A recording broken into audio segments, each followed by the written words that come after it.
Hello, I decided to record this video to solve some questions about how to log your Hellotalk on your desktop or your notebook.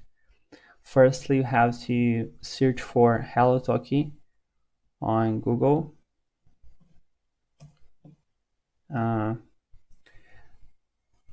Open this link, the first.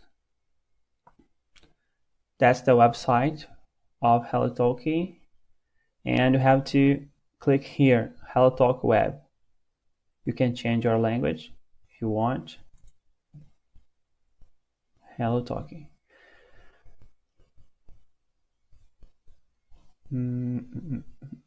Yes. When this QR code open, you have to take your phone, and now I will change my screen. Now you have to open your Hellotalk application on your smartphone.